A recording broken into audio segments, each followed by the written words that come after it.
Welcome to the show. Now please strap in for the truth and remember the words of the great Tom Cruise. I want the truth! You can't handle the truth! Now welcome to Off Topic on Point.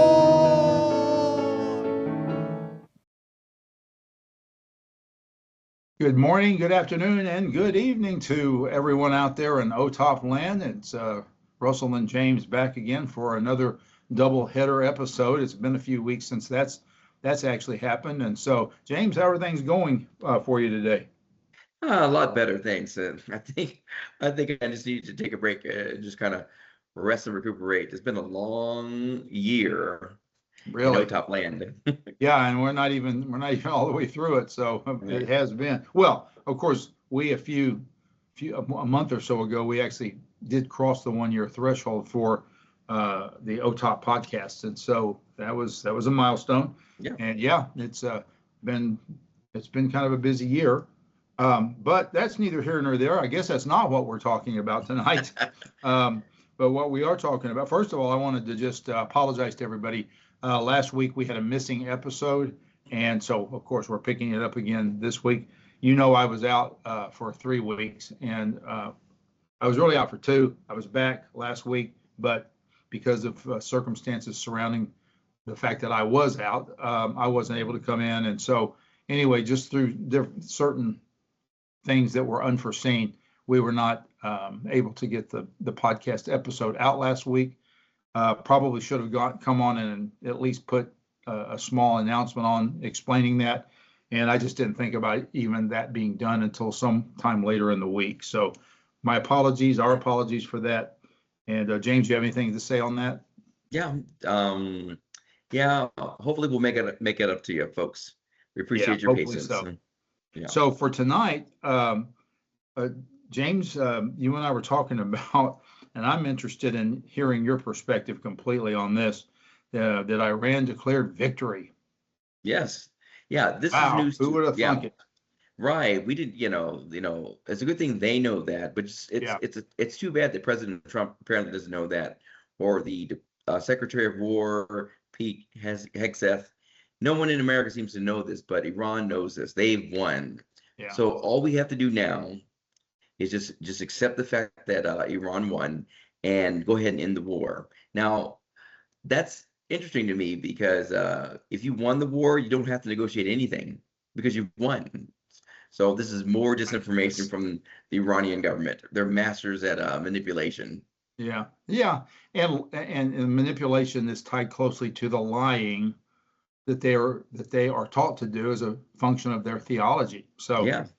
Really, nobody should really be trusting anything that these people or anyone of their ilk says or does. Nobody should put any stock in anything.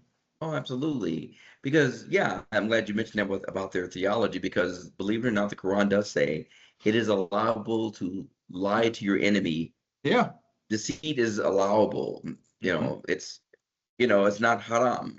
You can do that because you're trying to win. Yeah. So as long as you're winning, you can lie. Yeah. Yeah. Very convenient. Yeah. Very exactly. convenient wrinkle on their theology there. Right. So the God of Islam allows you to lie. Great. Awesome. What a holy being. Yeah. I'm not buying it. But I do when it comes to these dealings, I go in with both eyes open, and that's part of the reason that I do, and I know you do too. So anyway, well, we'll see what the fruits of this victory that they have declared actually are. I think that they're going to find that they have some financial woes that are coming their way. Right, because one of the things that President Trump is doing is that the president has announced the U.S. is launching economic sanctions, global economic sanctions against Iran, basically to choke them out of the market and to force them to a place where they can surrender and give up their ambitions for nuclear weapons and control over the Strait of Hormuz. Now, Iran has responded by saying any country that joins the United States is automatically an enemy of Iran. Again, interesting, since they, apparently, according to them, they've already won. So, well, and also, whose friend were they really? I mean, Yeah. whose friend are they really? because if you're another Arab state, then they're always threatening you, at least subtly.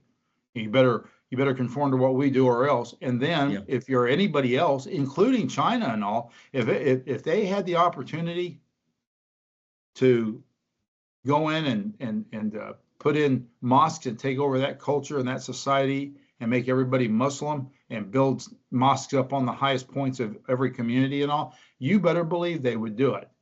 So there's really no such thing as friendship with people who embrace this ideology, because it is an ideology that targets everybody else in the world, whether everybody else realizes it or not.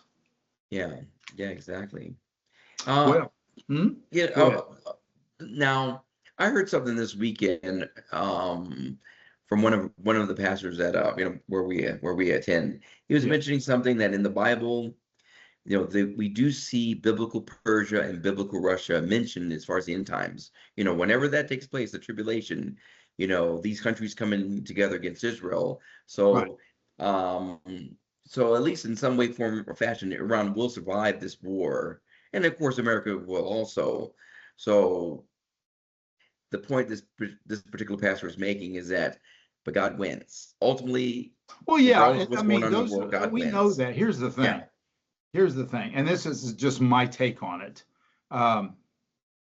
Just because we see things like that in prophecy is not a license for us to, and I'm not saying that he was saying this, okay? Yeah. I got to make that clear. But I do know that, especially among a lot of dispensational theologians, there's this idea that, well, we know that things are going to happen the way they happen. There's not really anything we should be trying to do about it. It's just going to happen. And I disagree with that. I think that we always are to work toward righteousness, and then let what happens, what God orchestrates, let it be orchestrated. But we are still under the mandate to do well. And that doesn't mean sit on our hands and let things go by because of our eschatology. Yeah, that's a good point. That's a good point.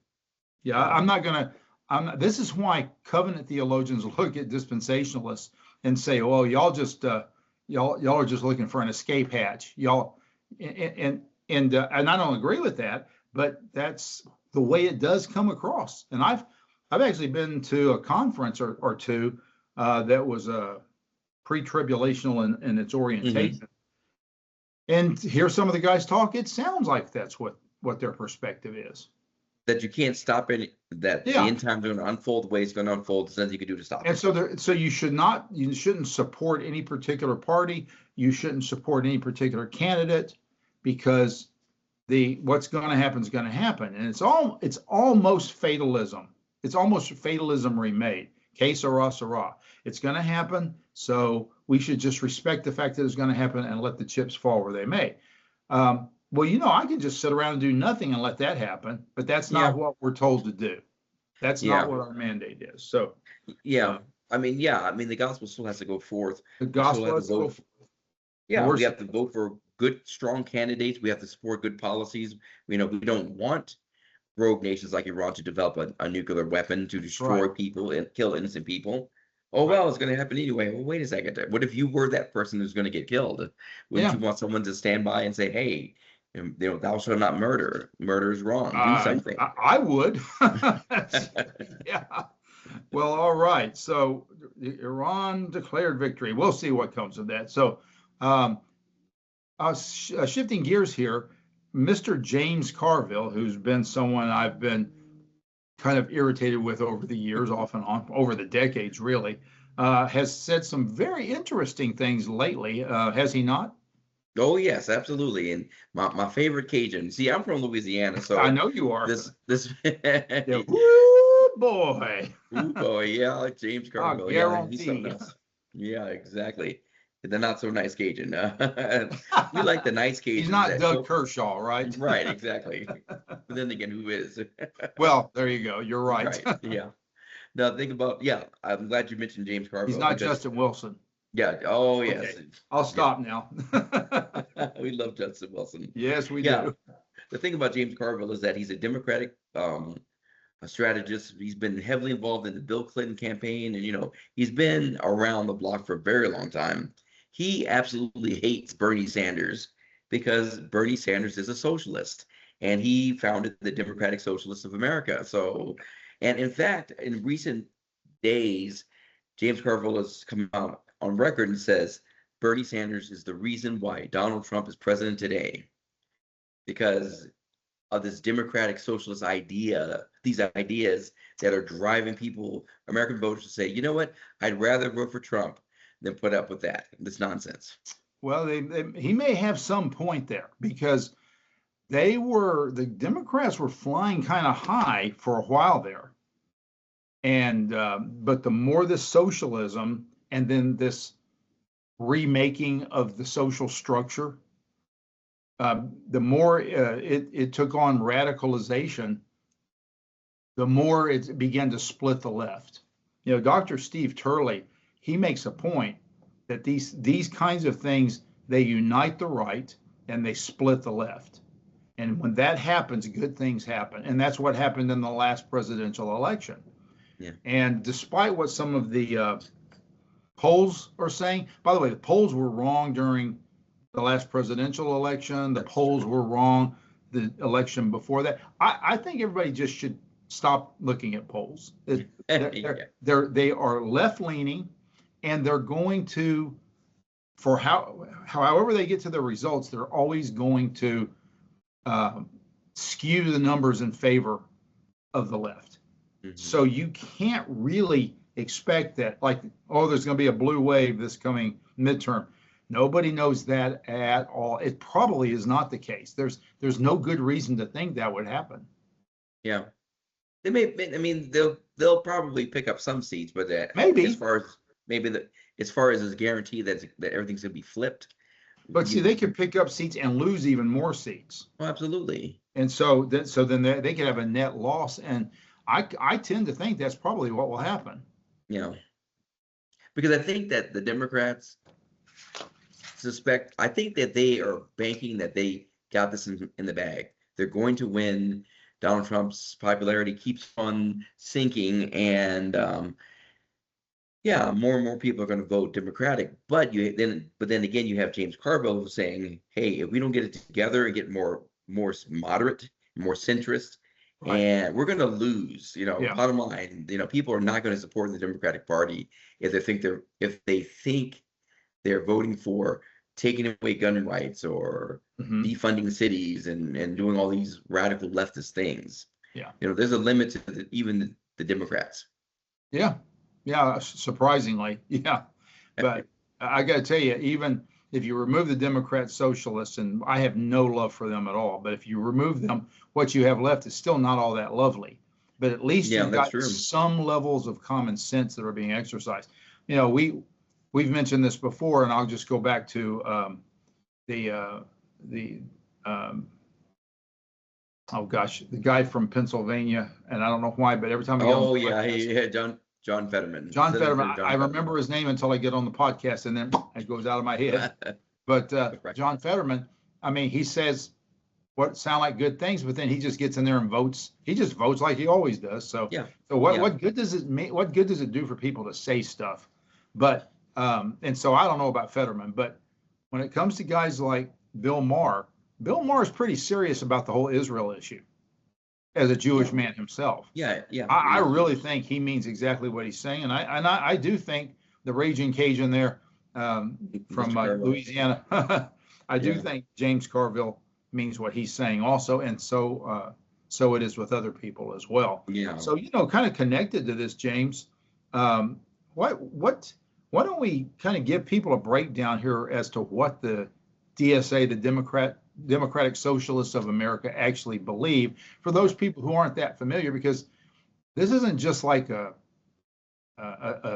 benign or maybe a little bit more progressive version of or wing of the Democrat Party.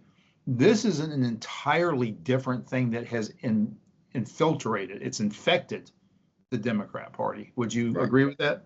Oh, absolutely. I mean, little bit of facts relating to DSA, the Democratic Socialists of America, founded in 2020 by Bernie Sanders. I went to their website and did some digging. This is what they say on their own website. They have about 100,000 members. Now, granted, in a country of 330 million people, that's not very much. But but the problem is, there was a CNN poll that said that as many as 1/3 of Democratic voters identify themselves as Democratic Socialists. So what's happening is that you have people who see the the Democratic Socialist name, and they're identifying with it, just probably because of the simple fact that it has the word Democratic in its name. So they think, okay, like as you mentioned, oh, this is part of the Democratic Party, a slightly more progressive version of maybe mom and dad's Democrats. So, but the things that they believe in, defund the police, that's on their website. So that's the opposite of smart. Right, exactly, because I mean, this is ridiculous. They want to defund the police, and that was in the news many years ago, and we've seen what's happened in cities like Portland and Seattle and places like that. Lawlessness, homeless people, vandalism. I remember here in San Antonio, we had people talking about, hey, we need to tear down the Alamo and attack federal buildings and do things like that. It's like, come on, give me a break. But some of the other things they support, they're anti-capitalism. Who needs money? They support the Green New Deal. Yeah. They are in favor of Medicare for all. We thought that died off with Obamacare, but no, that's still what they want. They want to kill off people who don't know what the issue is there, if Medicare for all is applied, that's every person in the population. Right. And so if every person in the population is insured by Medicare, who's paying for it? We all are. We all are. And when you overstack any program, which that's really overstacking when it's for everybody, what do you think the waiting time will be when you go in you try to schedule for a physical? Or more than that, what is the waiting time if you have an emergency, a medical emergency? See, these kinds of programs always lead to more people dying because the medical apparatus does not get around to a lot of the people who need sooner treatment rather than later. And this is, people like to point to some of the Scandinavian examples of Canada. It's like, but those are not good examples. Yeah, those people in those countries, they come to other countries like America. Sure. Why Whatever do they want, that? Serious medical. Yeah. Why would a Canadian come to the United States if their system is so fabulous? Yeah. I mean, I think it may be good for maybe non-emergency care. Maybe. Well, you need something, maybe, I guess. Going for an ingrown toenail or something. Right.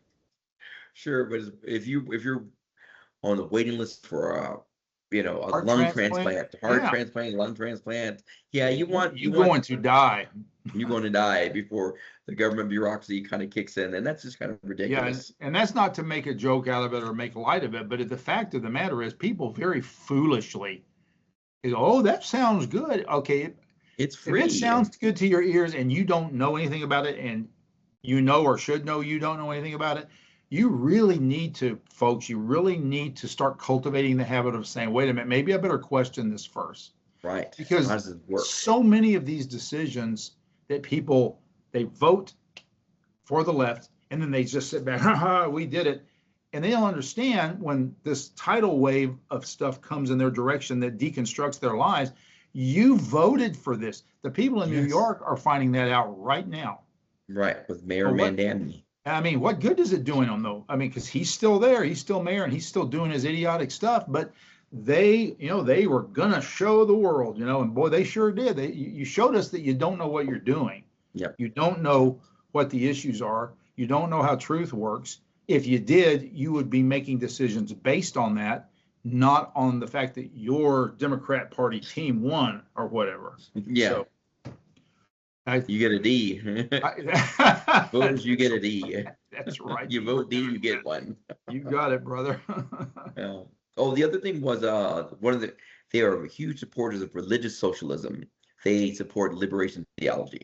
Yeah. So in other words, they are really anti-God and anti-Christ, anti-Messiah in their theology. Yeah. Which doesn't surprise me. It's secularism. It's secularism with religious terminology mixed in to deceive the weak-minded.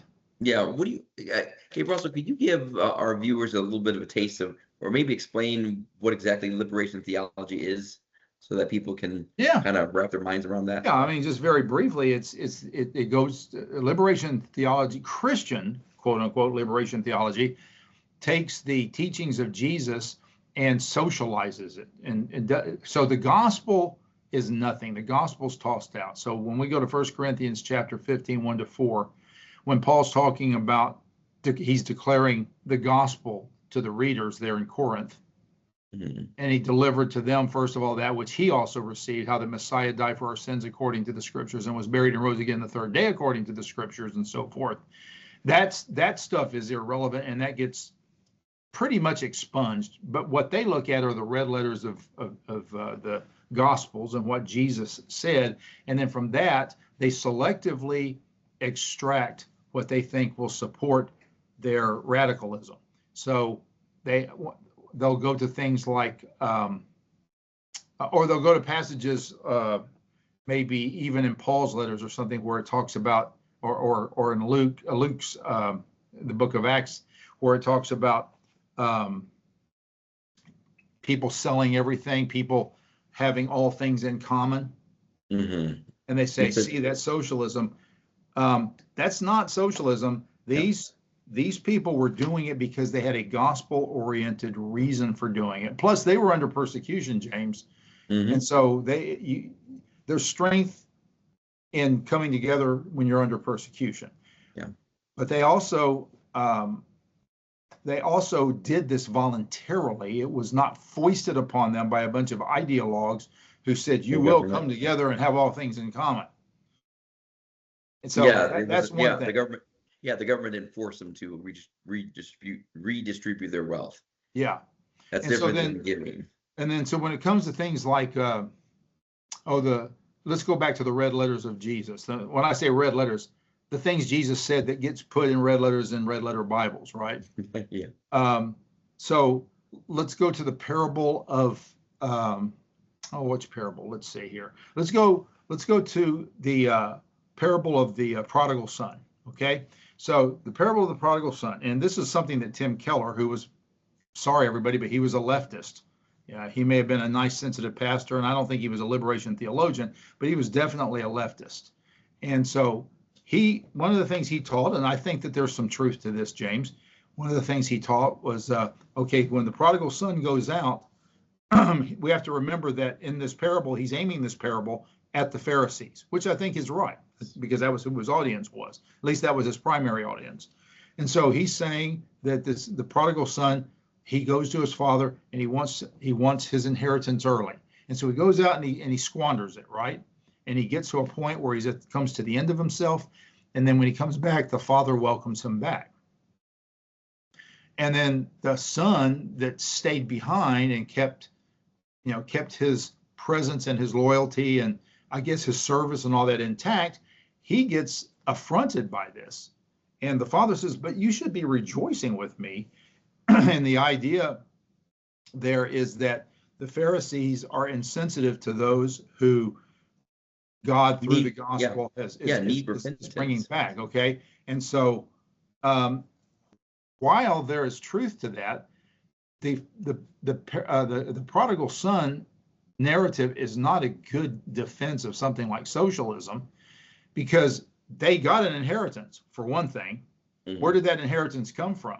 Well, from his father, not the government. Yeah, who accumulated it, and how did he accumulate it? Because the government gave it to him over the years? No, he accumulated it because he knew how to gather wealth to himself.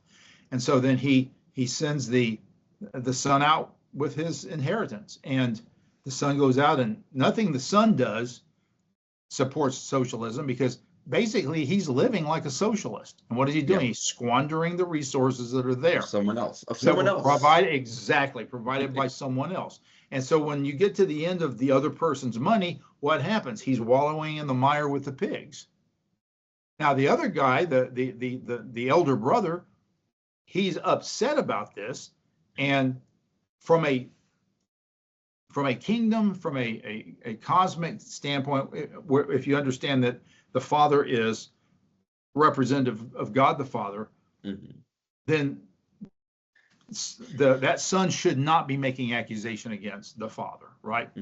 Right. But if we bring that parable to a present reality and don't make it about rebelling against God, there is actually some justification that the elder brother has, because he took all these resources and he wasted them.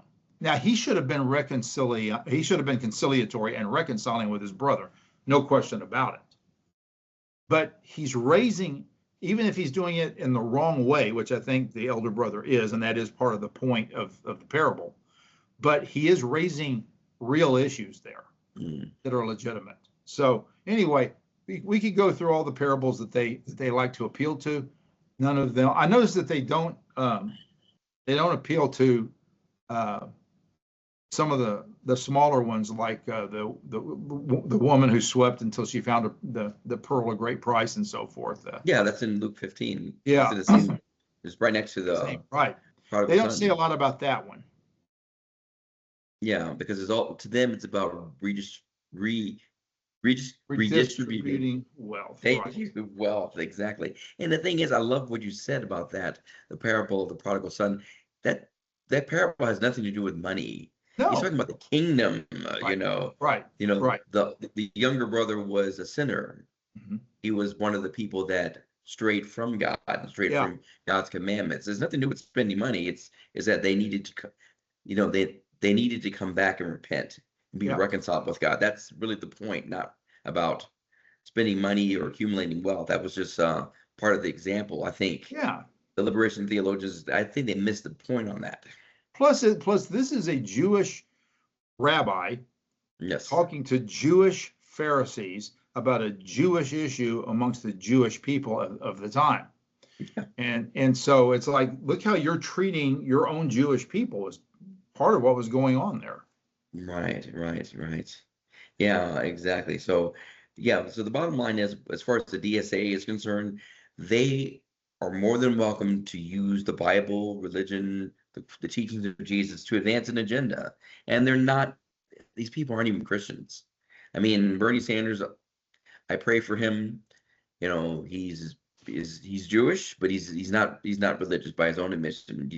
He doesn't even admit that he even believes in God or not. So who knows what his spiritual state is? Yeah. And so he is not above using any religious expression, Buddhism, Christianity, Judaism, to advance a political agenda. That's it. Sure. Don't fall for this. Just because these people like James Tallarico, U.S. Senate candidate from Texas, quotes the Bible, does not mean you're saved. No, does not mean you're saying anything. He is not a Christian according to the Bible. Yeah. Sorry, no. And the world does not get to redefine what a Christian is, even though it tries to. Yeah, exactly. So folks, if you vote Democratic, if you vote for this party, that's what you're supporting. You need to know that. Yes, it is. So we would be doing our job as telling as speakers of truth, if we let you if we just allow you to vote whatever your conscience, whatever you feel. Votes have consequences. Decisions have consequences. Absolutely. R.C. Sproul had a book called The Consequences of Ideas. And people need to buy into that. You have ideas and you act on them, there are consequences. They may be good consequences, they may be bad consequences. And it's kind of our responsibility before we commit ourselves to assess what will be the outworking of this thing I'm getting ready to do, this person I'm getting ready to vote for. And vote for righteousness. Vote for that which advances right and resists wrong. Yeah. And the first thing you got to know, James, is what is right and wrong, right? Yeah.